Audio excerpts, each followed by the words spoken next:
വലിയ സന്ദേഹം എനിക്ക് വ്യക്തിപരമായിട്ടുണ്ട്. അവിടുന്ന് കിട്ടിക്കൊണ്ടിരിക്കുന്ന വിവരങ്ങൾ ഈ പറയുന്ന രീതിയിൽ BJPയുടെ സ്ഥാനാർത്ഥിക്ക് അനുകൂലമാണ്. അദ്ദേഹത്തിന് അനുകൂലമാക്കി അദ്ദേഹം എടുത്തിട്ടുള്ള സാഹചര്യങ്ങളെ മറികടക്കത്തക്ക രീതിയിലുള്ള ഒരു എക്സർസൈസ് UDFന്റെ ഭാഗത്തുനിന്ന് ഉണ്ടാവുന്നില്ല, തീരെ ഉണ്ടാവുന്നില്ല.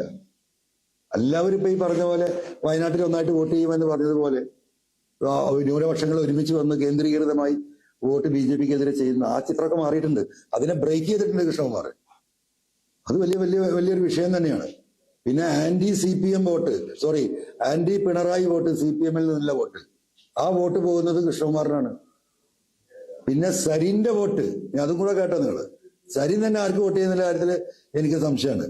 സരിനും ഭാര്യയും കാരണം എന്തുകൊണ്ടെന്ന് വെച്ചാൽ സരിന് ഒരു കാരണവശാലും ജയിക്കാൻ കഴിയില്ല, 3ാം സ്ഥാനത്താണ്.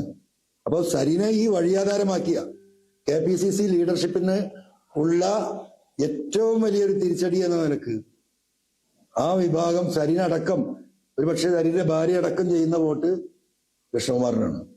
അതാണ് സരിനുമായി ഏറ്റവും അടുത്ത സുഹൃത്ത് ബന്ധത്തിൽ നിന്ന് കിട്ടിയ വിവരം. കാരണം ഒരു നിലക്കും, കാരണം 3ാം സ്ഥാനത്താണ്. 28,000 വോട്ടാണ് ഇപ്പൊ CPM-നുള്ളത്.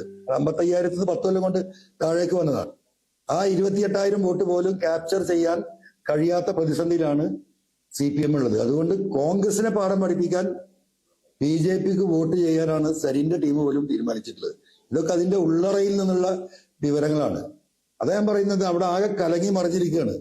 ഈ പ്രതിസന്ധികളെ മുഴുവൻ മറികടക്കേണ്ട കോൺഗ്രസ് നേതൃത്വം ഇപ്പോഴും അവരിങ്ങനെ 8-10-ലാണ് അവർ നിൽക്കുന്നത്.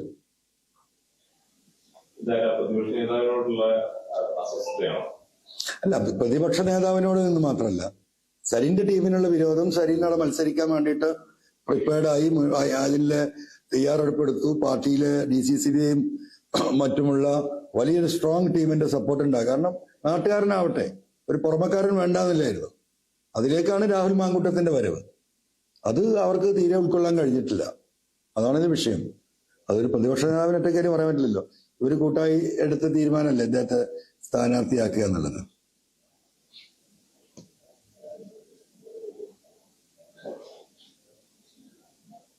പിരിയാം.